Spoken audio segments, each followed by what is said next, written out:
Hi hello എല്ലാവർക്കും tips or happy ലൈഫിൻ്റെ പുതിയൊരു വീഡിയോയിലേക്ക് സ്വാഗതം. അപ്പോൾ നമ്മുടെ ഇന്നത്തെ വീഡിയോയിൽ സ്കിൻ ബ്രൈറ്റനിങ്ങിനെ നമുക്ക് സഹായിക്കുന്ന ഒരു അടിപൊളി ഒരു ഫേസ് പാക്കാണ്.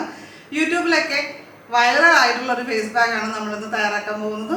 അപ്പോൾ നമുക്കത് എങ്ങനെയാണ് ഉണ്ടാക്കുന്നത് കണ്ടിട്ട് വരാം. നമ്മുടെ ഇന്നത്തെ പാക്ക് തയ്യാറാക്കുന്നത് നമ്മുടെ വീട്ടിലുള്ള ലളിതമായിട്ടുള്ള കാര്യങ്ങൾ ഉപയോഗിച്ചാണ്. നൂറ്റാണ്ടുകളായി പ്രകൃതിദത്ത സൗന്ദര്യവർദ്ധക ഉൽപ്പന്നമായിട്ട് ഉപയോഗിച്ച് വരുന്ന നമ്മുടെ പാലാണ് ആദ്യം എടുത്ത് വെച്ചിരിക്കുന്നത്. അര ഗ്ലാസ് പാലെടുത്ത് വെച്ചിട്ടുണ്ട്. ചെറിയൊരു കപ്പിലാണ് എടുത്തിരിക്കുന്നത് കേട്ടോ. അപ്പോൾ ഈ ചൂടുകാലത്ത് നമ്മുടെ ചർമ്മത്തെ മൃദുവാക്കാനും ജലാംശം നിലനിർത്താനും ഒക്കെ സഹായിക്കുന്നതാണ്. നല്ലൊരു മോയ്സ്ചറൈസറായിട്ട് പ്രവർത്തിക്കും. ഈ ഒരു പാക്ക് ഇട്ട് കഴിഞ്ഞാൽ അതിൻ്റെ ഇൻസ്റ്റൻ്റായിട്ട് തന്നെ നമുക്കത് ഫീൽ ചെയ്യുന്നതാണ്. മുഖത്തെ കറുത്ത പാടുകളൊക്കെ മങ്ങാനായിട്ടും അതേപോലെ തന്നെ ചർമ്മത്തിന് നിറം വർദ്ധിപ്പിക്കാനും ഈ ഒരു പാക്ക് നല്ലതാണ്. ഇപ്പോൾ ഒരു പാൻ അടപ്പത്ത് വെച്ച് അതിലേക്ക് പാലൊഴിച്ച് കൊടുക്കുന്നുണ്ട്. പാൽ ചേർത്ത് കൊടുത്ത് അത്രയും തന്നെ അളവിൽ അര ഗ്ലാസ് വെള്ളം കൂടി നമ്മളിതിലേക്ക് ചേർത്ത് കൊടുക്കണം. പിന്നെ ഒരു സ്പൂൺ ശർക്കരയാണ് നമ്മളിവിടെ ചേർത്ത് കൊടുക്കുന്നത്. ഇപ്പോൾ ശർക്കര നിങ്ങളുടെ കയ്യിൽ ഇല്ലെങ്കിൽ പഞ്ചസാര ചേർത്ത് കൊടുത്തോളൂ. എന്നിട്ടിത് നന്നായിട്ട് കുറുക്കിയെടുക്കുകയാണ് വേണ്ടത്. ഒരല്പം ക്ഷമയോടുകൂടി നന്നായിട്ട് ഒന്ന് ഇളക്കിയൊക്കെ കൊടുക്കണം കേട്ടോ. അകാല വാർദ്ധക്യത്തിന് കാരണമായ ഫ്രീ റാഡിക്കലുകളെയൊക്കെ ചെറുക്കാൻ സഹായിക്കുന്ന വിറ്റാമിനുകൾ വൈറ്റമിൻ എ, ഡി മുതലായവയും ആൻറ്റി ഓക്സിഡൻറ്റുകളും നമ്മുടെ ഈ ഒരു പാക്കിൽ സമ്പുഷ്ടമാണ് കേട്ടോ. അതേപോലെ തന്നെ നമ്മുടെ ചർമ്മത്തിൽ ചുളിവുകളില്ലാതിരിക്കാനായിട്ടും സഹായിക്കും. അപ്പോൾ ഈ ഒരു പാക്ക് പതിവായിട്ട് ഉപയോഗിച്ച് കഴിഞ്ഞാലാണ് ഈ ഒരു റിസൾട്ട് കിട്ടുക. നന്നായിട്ട് കുറുകിയതിന് ശേഷം നമ്മളിത് തീ ഓഫ് ചെയ്ത് തണുക്കാനായിട്ട് വെക്കുക കേട്ടോ. അപ്പോൾ ഇത്രേ ഉള്ളൂ. വളരെ സിമ്പിളാണ് ഈ ഒരു പാക്ക് തയ്യാറാക്കാൻ.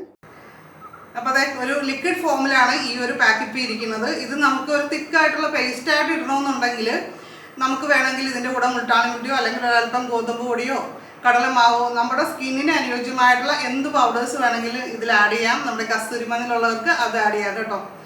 ഒരു സ്പൂൺ കടലമാവ് നമ്മൾ ഒരു ബൗളിലേക്ക് എടുത്തിട്ടുണ്ട്. അതിലേക്ക് ആവശ്യത്തിന് പാലും ശർക്കരയും ചേർത്ത് നമ്മൾ തയ്യാറാക്കി വെച്ചിരിക്കുന്നതും കൂടി ചേർത്തിട്ട് മിക്സ് ചെയ്തെടുത്ത് ഒരു പാക്കിൻ്റെ കൺസിസ്റ്റൻസിയിലേക്ക് ആക്കുക. അല്ലാതെ നമ്മൾ തയ്യാറാക്കി വെച്ചിരിക്കുന്നത് മാത്രമായിട്ടാണ് ഞാനിന്നിപ്പോൾ അപ്ലൈ ചെയ്ത് കാണിക്കുന്നത്. അപ്പോൾ ഇത് ഇപ്പം ഞാനിത് മാത്രമായിട്ട് അപ്ലൈ ചെയ്തത്. ഞാൻ കഴിഞ്ഞ ദിവസം ഇത് മാത്രമായിട്ട് അപ്ലൈ ചെയ്തിട്ട് എനിക്ക് നല്ല റിസൾട്ട് പെട്ടെന്ന് തന്നെ ഫീൽ ചെയ്തു. അപ്പോൾ അതുകൊണ്ട് ഞാൻ ഇന്നിപ്പോൾ സിമ്പിളായിട്ട് അങ്ങനെ തന്നെ ഇടാമെന്ന് വെച്ചു. തിക്ക് പേസ്റ്റായിട്ട് ഇടണ്ട, ഇത് തന്നെ ഇട്ടാൽ സൂപ്പറാണ്. വീഡിയോ ചെയ്യുന്ന സമയമായതുകൊണ്ടാണ് ഞാൻ ലിക്വിഡായിട്ടുള്ള പാക്ക് അപ്ലൈ ചെയ്യാമെന്ന് വെച്ചത്. കാര്യം വാഷ് ചെയ്യാനൊക്കെ കുറച്ച് എളുപ്പമുണ്ട് ആ ഒരു പാക്ക്. അപ്പോൾ അതിന് ശേഷം ഞാൻ കയ്യിലൊക്കെ ഇട്ടിരുന്നു ഈ ഒരു നമ്മൾ കടലമാവ് കൂടി മിക്സ് ചെയ്തിട്ടുള്ള പാക്ക്. നല്ല റിസൾട്ടാണ്, രണ്ടിനും നല്ല റിസൾട്ട് തന്നെയാണ്. അപ്പോൾ ഇത് ഒരല്പം മതി നമുക്കിത് ഉപയോഗിക്കാനായിട്ട്. ഇത് ഫേസിൽ മാത്രമല്ല നമ്മുടെ കയ്യിലൊക്കെ അപ്ലൈ ചെയ്യാം. ഇതിപ്പോൾ ഇത്തിരി വാട്ടറി ആയിട്ടുണ്ട്. ഞാൻ ഇത്തിരി ഫ്രിഡ്ജിൽ വെച്ചിരിക്കുകയായിരുന്നു. ഇന്നലെ തയ്യാറാക്കിയിട്ട് ഫ്രിഡ്ജിൽ വെച്ചിരിക്കുകയായിരുന്നു. ഇന്നലെ ഞാൻ ഇത് യൂസ് ചെയ്തിരുന്നു.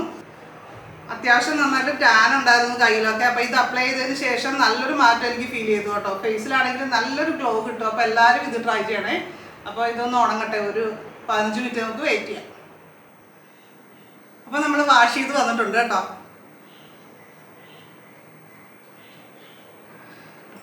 അപ്പോൾ അടുത്തായിട്ട് നമ്മൾ ഏതെങ്കിലും ഒരു മോയ്സ്ചറൈസറോ സൺസ്ക്രീനോ എന്തെങ്കിലും നമുക്ക് അപ്ലൈ ചെയ്യാം. ഡെയിലി ആണെങ്കിൽ സൺസ്ക്രീൻ അപ്ലൈ ചെയ്യാം. അപ്പോൾ ഇന്നത്തെ വീഡിയോ ഇഷ്ടപ്പെട്ട് കഴിഞ്ഞാൽ ലൈക്ക് ചെയ്യാനും ഷെയർ ചെയ്യാനും മറക്കരുത്. അതുപോലെ ഈ ചാനൽ ആദ്യമായിട്ട് കാണുന്നവരൊക്കെ ഒന്ന് സബ്സ്ക്രൈബ് ചെയ്ത് ബെല്ലൈക്കൺ ക്ലിക്ക് ചെയ്ത് ഓളൊന്നുകൂടി സെലക്ട് ചെയ്ത് വെക്കുക. നിങ്ങളുടെ അഭിപ്രായങ്ങളൊക്കെ തീർച്ചയായിട്ടും കമൻറ്റ് ചെയ്യുക. അപ്പോൾ നമുക്ക് അടുത്തൊരു നല്ലൊരു വീഡിയോ ആയിട്ട് വീണ്ടും കാണാം.